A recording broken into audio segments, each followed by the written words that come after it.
নমস্কার, তোমাদের সবাইকে সানা স্মাইল এডুকেশন সেন্টারে স্বাগত জানিয়ে আজকের ক্লাসটি শুরু করছি।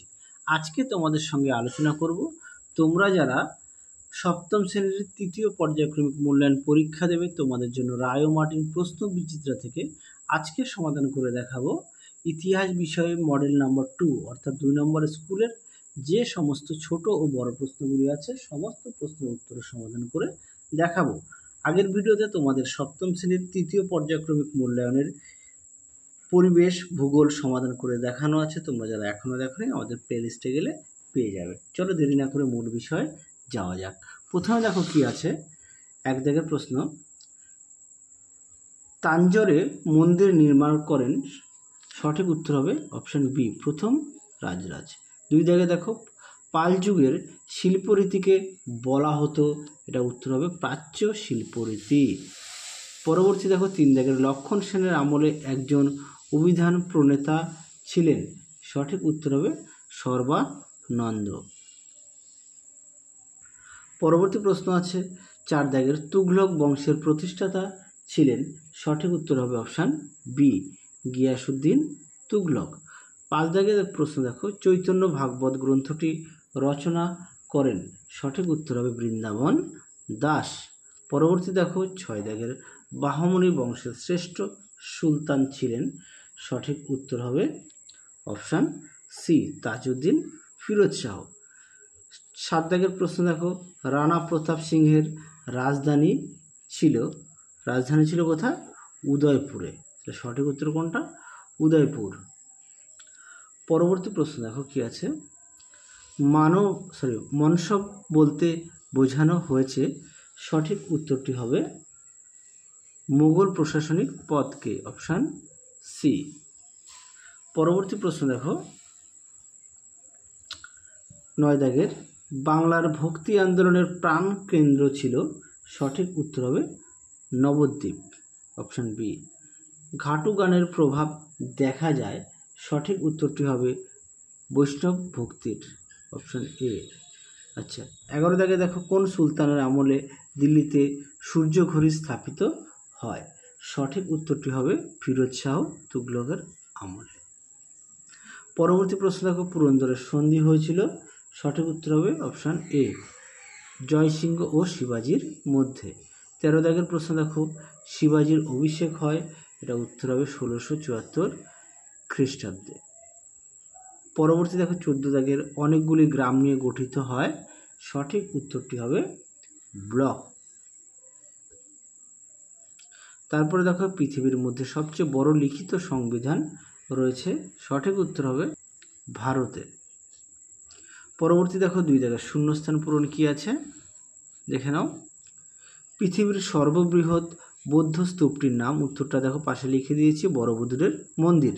2 দাগে দেখো কবি জয়দেব রচিত গ্রন্থটির নাম, উত্তরটা হবে গীত গোবিন্দ। পরবর্তী দেখো 3 দাগের বিজয়নগরের রাজধানীর নাম, এর সঠিক উত্তর হবে হাম্পি। 4 দাগে দেখো দহশালা বন্দোবস্ত প্রবর্তন করেন, সঠিক উত্তর হবে আকবর।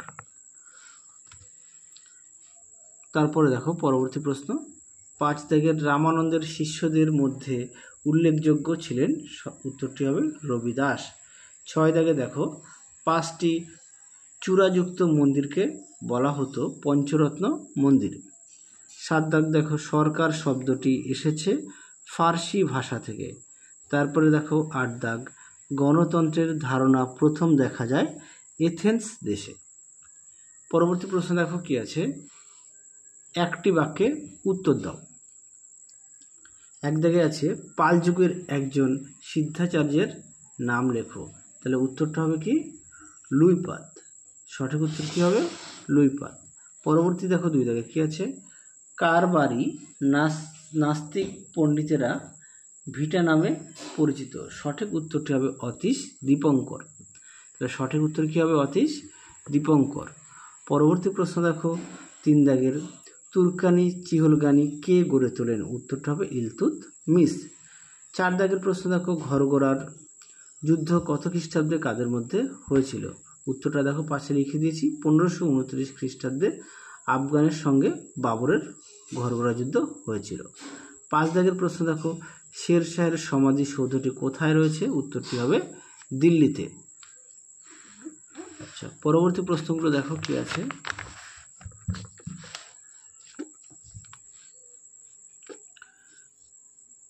ছয় দাগের কোন সুলতান বেকার সমস্যা সমাধানের জন্য একটি দপ্তর খোলেন? উত্তরটা হবে ফিরোজ শাহ তুগলক। 7 দাগ দেখো গুরু গ্রন্থ সাহিব কোন লিপিতে লেখা? উত্তরটা হবে গুরুমুখী লিপিতে।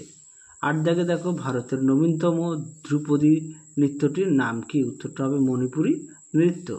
9 দাগের প্রশ্ন দেখো ভারতীয় সংবিধানের জনক কাকে বলে? উত্তরটা হবে ডক্টর বি.আর. আম্বেদকরকে। চলো এরপরে কি আছে দেখো। এবার আমরা দেখব 5 দাগের প্রশ্নগুলো সমাধান করব। নিচের প্রশ্নগুলির উত্তর দাও, যে কোনো 5টি প্রশ্নের মান হচ্ছে 3 নম্বর। 1 দাগে আছে সামন্ততন্ত্র বলতে কি বোঝো? চলো প্রশ্নের উত্তরটা দেখো। দেখে নাও প্রশ্নের উত্তরটি তোমরা এখান থেকে এই অবধি লিখবে। পরবর্তী প্রশ্ন দেখো কি আছে। উলাক ও দাওয়া কি? এটা তোমাদের পাঠ্য হইতে 49 নম্বর পেজে আছে। হ্যাঁ, সেই কারণে আমি আর দেখালাম না, পাঠ্য হইতে 49 নম্বর পেজে আছে। 3 দাগের প্রশ্ন দেখো ঔরঙ্গজেবের দাক্ষিণাত্য নীতি 3টি ফলাফল লেখো। চলো প্রশ্নের উত্তরটা দেখাই। দেখে নাও প্রশ্নের উত্তরটি দাক্ষিণাত্য অভিযানের ফল মোট 3টি দেওয়া আছে, এখান থেকে এই অবধি উত্তরটা লিখবে। পরবর্তী প্রশ্ন দেখো 4 দাগের সাধিকা মীরাবাই সম্পর্কে টিকা লেখো। দেখে নাও মীরাবাই বিখ্যাত কেন? উত্তরটি তোমরা এখান থেকে লিখবে। এই পর্যন্ত উত্তরটা লিখবে মীরাবাই। চলো পরবর্তী প্রশ্ন দেখো কি আছে। পরবর্তী দেখো 5 দাগের বলেছে টিকা লেখো মোগল আক্রমণ প্রতিরোধে গিয়াসউদ্দিন বলবনের ভূমিকা। দেখো প্রশ্ন উত্তরটি। যেখানে প্রশ্ন উত্তরটি তোমরা এখান থেকে এই অবধি লিখবে। পরবর্তী প্রশ্ন দেখো, যাদের বই আছে অবশ্যই বই থেকে পড়বে, যাদের বই নেই তোমরা একটু খাতায় লিখে নেবে। আর অবশ্যই তোমরা তোমাদের সমস্ত বিষয় পাঠ্য বই খুঁটিয়ে পড়বে। 6 দাগের প্রশ্ন দেখো টিকা লেখো ভারতের 26শে জানুয়ারি দিনটি গুরুত্ব লেখো। উত্তরটা দেখো। দেখে নাও প্রশ্ন উত্তরটি এখান থেকে এই অবধি লিখবে। চলো পরবর্তী প্রশ্ন দেখো কি আছে।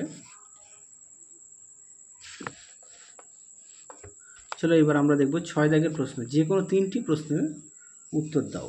প্রশ্ন মান হচ্ছে 5 নম্বর করে, 3 5 15। 1 নম্বর আছে নালন্দা বিশ্ববিদ্যালয় সম্পর্কে আলোচনা করো। দেখো প্রশ্নের উত্তরটি। দেখে নাও প্রশ্নের উত্তরটি এখান থেকে এই অবধি লিখবে। চলো পরবর্তী প্রশ্ন দেখো। তোমরা অবশ্যই খাতায় লিখে নিয়ে পড়বে, যাদের বই আছে বই থেকে পড়বে। আর প্রতিটা প্রশ্নের পাশে আমি পেজ নাম্বার দিয়ে দিয়েছি তোমাদের সুবিধার্থে। পরবর্তী দেখো কি আছে মোহাম্মদ বিন তুগলকের পাগলা রাজা বলা হয় কেন? এটা তোমাদের 91 পেজে আছে, একটু দেখে নিও। হ্যাঁ, 3 দাগের প্রশ্ন দেখো আকবরের রাজপুত নীতি সম্পর্কে লেখো।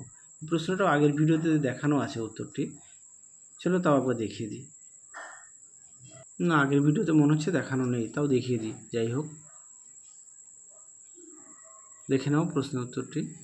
এই প্রশ্নটা খুব আসে পরীক্ষা, তোমরা অবশ্যই ভালো করে পড়বে, তোমাদের আসার চান্স অনেকটাই বেশি। আর খুব শীঘ্রই তোমাদের সাজেশনও দিয়ে দেব। পরবর্তী দেখো 4 দাগের বাংলায় ভক্তিবাদী আন্দোলনে শ্রী চৈতন্যদেবের ভূমিকা সম্পর্কে আলোচনা করো। দেখো প্রশ্ন উত্তরটি। দেখে নাও প্রশ্ন উত্তরটি তোমরা এখান থেকে লিখবে। দেখে নাও।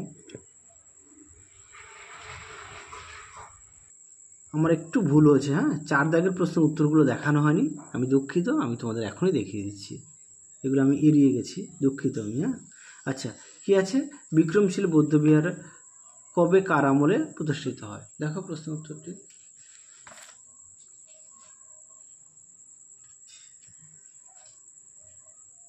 দেখে নাও প্রশ্ন উত্তরটি। এটি 8ম শতাব্দীর শেষ এবং 9ম শতাব্দীর প্রথম দিকে রাজা ধর্মপাল দ্বারা প্রতিষ্ঠিত হয়েছিল। আচ্ছা পরবর্তী দেখো 2 দাগের বল্লাল সেনের লেখা 2টি গ্রন্থের নাম লেখো। এটা লিখে দিয়েছি দেখো, দানসাগর ও অদ্ভুত সাগর। পরবর্তী দেখো পানিপথের দ্বিতীয় যুদ্ধ গুরুত্ব লেখো। দেখো উত্তরটা। দেখে নাও প্রশ্ন উত্তরটি।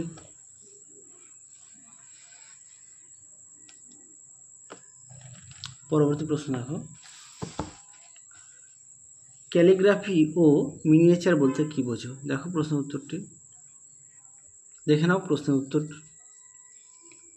নিচেরটাও দেখে নাও, এই পর্যন্ত লিখবে।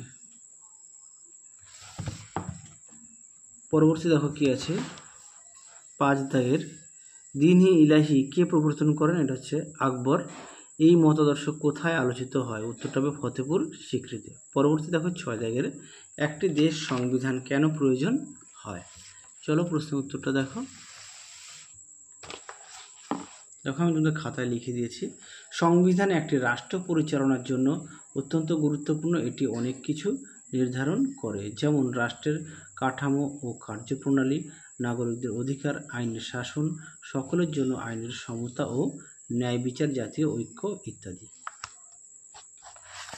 তাহলে তোমাদের আমি 4 দাগের উত্তরগুলো সমাধান করে দেখিয়ে দিয়েছি, যদিও এটা শেষে হলো। তাহলে চলো আজকের মতো এখানেই সমাপ্ত করছি। আবার দেখা হবে খুব শীঘ্রই তোমাদের পরবর্তী কোনো একটি ভিডিওতে। তোমরা সবাই সুস্থ থেকো, ভালো থেকো। আজকের মতো